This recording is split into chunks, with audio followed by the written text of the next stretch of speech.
Hello friends, please like and subscribe my channel easy learning. अभी तक मेरे 500 subscriber नहीं हुए। Please subscribe my channel.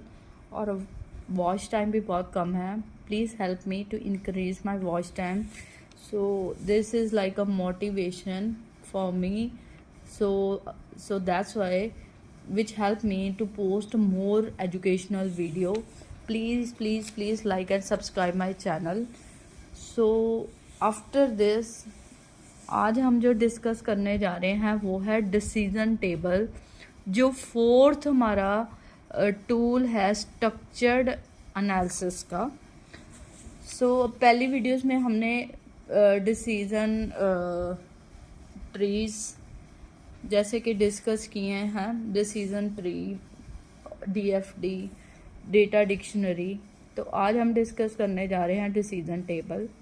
So decision table जैसे नाम से ही पता लग रहा है, टेबल क्या होता है? जब हम किसी भी डेटा को रो एंड कॉलम की शेप में रिप्रेजेंट करते हैं, टेबल्स की फॉर्म में रिप्रेजेंट करते हैं, तो वो हमारा हो जाता है टेबल्स। सो टेबल हम सिंपल लैंग्वेज में कहें, it is a combination of row and column. जिसमें हमारे पास रो एंड कॉलम आ जाते हैं वो हो जाते हैं हमारे टेबल्स। सो हम कर रहे हैं सिस्टम एनालिसिस एंड डिज़ाइन, हमारा जो सब्जेक्ट है उसमें हम कर रहे हैं decision table. So decision table भी एक तरह की ग्राफिकल रिप्रेजेंटेशन है किसी भी प्रॉब्लम की, जिसमें जो भी प्रॉब्लम है उसका सोल्यूशन साथ में ही डिफाइन किया जाता है, उसको कहते हैं decision table. So decision table क्या शो कर रहा है? Relationship between a problem and what action we have to take. So decision table को हमने 4 हिस्सों में बांटा है। 4 हिस्सों में बांटने से पहले इसके 2 मेजर पार्ट्स हैं। इसको कहेंगे कंडीशन स्टब और एक्शन स्टब, कंडीशन स्टब और एक्शन पार्ट। सो 2 हिस्सों में हो गया ये मेरा जो टेबल है। सो उस चीज़ को आगे मैंने फर्दर 4 पार्ट्स में डिवाइड किया है। हम 4 पार्ट्स की ही बात करते हैं। जो हमारा टेबल, जब हम उसको 4 पार्ट्स में डिवाइड कर देते हैं, वो हमारा हो जाता है decision table. So decision table में ये जो 4 पार्ट्स हैं उसको हम 1 बाय 1 डिस्कस करते हैं। सो या 4 क्वाड्रेंट्स भी कह सकते हैं हम इसको, 4 पार्ट्स भी कह सकते हैं, 4 कॉर्नर भी कह। सो पहला जो पार्ट होगा उसमें होगी मेरी condition stub, upper left corner. Second जो राइट हैंड साइड का अपर लेफ्ट कॉर्नर होगा उसमें होगी कंडीशन एंट्री, ठीक है। सो लोअर लेफ्ट कॉर्नर में जो थर्ड क्वाड्रेंट होगा वो मेरा होगा एक्शन स्टब, और लोअर राइट जो कॉर्नर होगा उसमें होगी मेरी एक्शन एंट्री। सो ये मेरा हो गया बेसिक सा स्ट्रक्चर, हो गया हमारा डिसीजन टेबल। सो इसको हम कह सकते हैं, जब हम अपनी प्रॉब्लम को 4 हिस्सों में डिवाइड कर देते हैं, 1 2 3 4 क्वाड्रेंट्स में, उसको बोलते हैं डिसीजन टेबल। हर क्वाड्रेंट अपने आप में कुछ ना कुछ लेके चलता है। सो कंडीशन स्टब और एक्शन स्टब मेजर एंट्रीज लेके चलती हैं, उसके कॉरेस्पॉन्डिंग क्या एक्शन लेना है वो हमारी आएगी कंडीशन एंट्री और एक्शन एंट्री में। सो ये तो हो गया था मेरा बेसिक सा स्ट्रक्चर। अब इसको मैंने एग्जांपल की हेल्प से भी एक्सप्लेन करने की कोशिश की है, सॉरी। सो सबसे पहले कंडीशन स्टब में मेरे पिछली जो एग्जांपल है पिछली वीडियोस में, उसी से रिलेटेड मैंने एग्जांपल को लेने की कोशिश की है। कंडीशन में मैंने लिखा है जो मेरा कस्टमर है वो क्या है, वो रेगुलर कस्टमर है जिसका ऑर्डर है 15,000, जिसका ऑर्डर है 10,000। मेरा कस्टमर रेगुलर नहीं है जिसका ऑर्डर है 5,000, 10,000 या 300। ये सारी मैंने किस में लिख दी? कंडीशन इसमें। सो इसके कॉरेस्पॉन्डिंग मैंने क्या लिखनी है? Condition entry. सो ये कितनी स्टेटमेंट है? 1 2 3 4 5 6 7।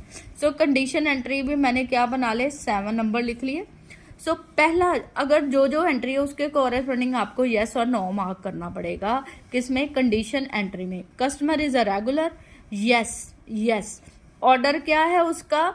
जो कस्टमर है वो मेरा रेगुलर है और उसका ऑर्डर क्या है? 15,000। सॉरी, यहाँ पे मैंने यस करना था, यहाँ पे।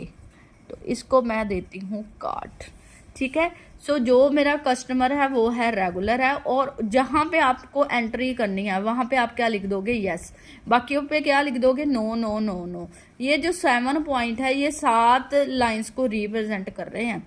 जैसे कि मैं अभी ये लेती हूँ, customer is a not regular. So ये कितने नंबर पे आता है, 4th। यहाँ पे मेरे 4th पे क्या आ जाएगा, यस, और बाकियों पे क्या आ जाएगा, no no no. So order is of 5000, जो कस्टमर है वो मेरा रेगुलर है, वहां पे भी यस आ जाएगा, और 5000 के कॉरेस्पॉन्डिंग में यस लिख दूंगी, बाकियों के कॉरेस्पॉन्डिंग क्या लिख दूंगी, नो नो। सो इस तरह से हमारा कंडीशन स्टब और कंडीशन क्या बनेगी, एंट्री। उसके बाद आ जाएगा एक्शन। अगर तो मेरा कस्टमर क्या है, रेगुलर है, और उसका ऑर्डर जो है क्या है, पहली बात तो कस्टमर रेगुलर है, यहाँ पे डाल देंगे एक्स, डाल देंगे एक्स रिप्रेजेंट कर रहा है एक्शन। अगर तो मेरा कस्टमर जो है रेगुलर है और उसको मैं कितना ऑर्डर दे रही हूँ, 15,000, उसको मैंने कितना डिस्काउंट दिया है, 10% या 20%, उस लाइन के कॉरेस्पॉन्डिंग मैं क्या डाल दूंगी, एक्स। सो इससे पता लग जाएगा कि जो मेरा कस्टमर था वो रेगुलर था, उसको मैंने ऑर्डर दिया है, क्या दिया है, 10,000, उसका ऑर्डर है 15,000, उसको मैंने डिस्काउंट दिया है 20% या 25%, उस लाइन के कॉरेस्पॉन्डिंग मेरी क्या आ जाएगी, एंट्री आ जाएगी एक्शन की। सो इस तरह से मेरी कोई भी प्रॉब्लम सॉल्व होगी डिसीजन टेबल में।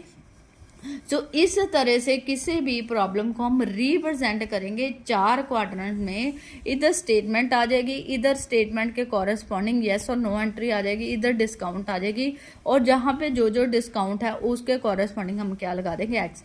जैसे कि order size is of 300, yes, और उसको मैं कोई भी डिस्काउंट नहीं दे रही, यहाँ पे मैं क्या मार्क कर दूंगी, एक्स, जो रिप्रेजेंट करेगा कि जो कस्टमर रेगुलर है और उसका कोई भी डिस्काउंट, उसको ने 300 की शॉपिंग की है, उसको मैं कोई भी डिस्काउंट नहीं दूंगी। इस तरह से मेरे डिसीजन टेबल क्या होंगे, तैयार होंगे। सो ये तो हो गया डिसीजन टेबल की डेफिनेशन और बेसिक उसकी एग्जाम्पल और उसका स्ट्रक्चर। बट डिसीजन टेबल की एडवांटेजेस एंड डिसएडवांटेजेस भी हैं, वो हम 1 बाय 1 डिस्कस करेंगे। सबसे पहले इजी टू कंस्ट्रक्ट टेबल है। टेबल को बनाना सीधा सीधा लाइंस, रो एंड कॉलम्स या क्वाड्रेंट्स को लेके हर एक क्वाड्रेंट में उसकी जो जो उसकी कंडीशन है उसके हिसाब से वैल्यू पुट कर देनी है, तो वो हो जाता है। इसलिए हम कह सकते हैं डिसीजन टेबल क्या है, इजी टू कंस्ट्रक्ट। नेक्स्ट आ जाता है problem is divided into the small parts या स्मॉल क्वाड्रेंट। जैसे कि अभी हमने किया है कि 4 क्वाड्रेंट में हमारी प्रॉब्लम क्या है, डिवाइड है। नेक्स्ट आ जाएगा problem definition is clearly defined. जो भी प्रॉब्लम है और उसके कॉरेस्पॉन्डिंग क्या एक्शन लेना है वो आपको सीधा सीधा डिफाइन है इस डिसीजन टेबल में, ठीक है। सो कोई भी चेंजेस है अगर इसमें करनी है, जैसे कि मैंने पिछली एग्जांपल में अगर आप देखोगे, अगर मेरे को 25% से 35% डिस्काउंट बढ़ाना है तो मैं टेबल में जाऊंगी, 25 की जगह क्या कर दूंगी, 35। सो कोई भी चेंजेस करना है उससे क्या हो जाएगा, इजी हो जाएगा। डिसीजन टेबल में चेंजेस जो है इजी है करना। When there are too many condition it can be used। जब आपके पास बहुत सारी कंडीशन हो उसको इजीली रिप्रेजेंट करना है, उसके लिए हम क्या यूज करेंगे, decision table. But decision table की ये तो हो गई एडवांटेजेस, पर उसकी क्या है, कुछ डिसएडवांटेजेस भी है। सबसे पहले flow of data is not represented, मतलब सीधा सीधा बॉक्सेस आ रहे हैं, कुछ भी फ्लो होता है कि कहाँ से डेटा कहाँ चल के जाएगा, कोई डायरेक्शंस नहीं है, सिंपल सा टेबल बना हुआ है। सो टेबल में कोई फ्लो नहीं आ रहा, फ्लो ऑफ द डेटा नहीं बता रहा।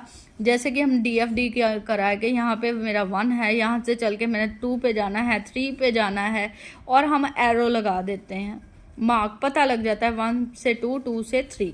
बट इसमें क्या है, सिर्फ टेबल है, कोई हमें पता नहीं लग रहा डेटा कहाँ से कहाँ जाएगा।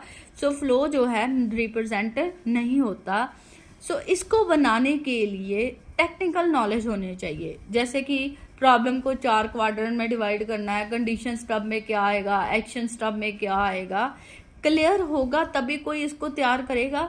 ये जनरल टेबल तो है नहीं रो कॉलम वाला।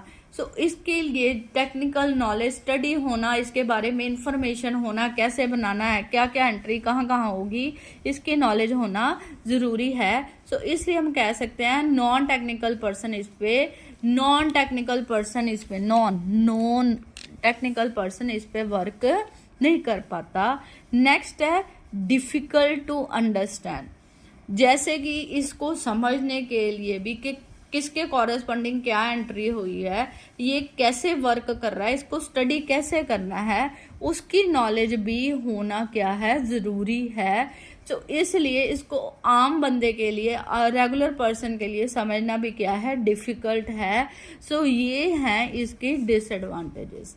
I hope you like the video. Please like and subscribe my channel easy learning. Thank you very much.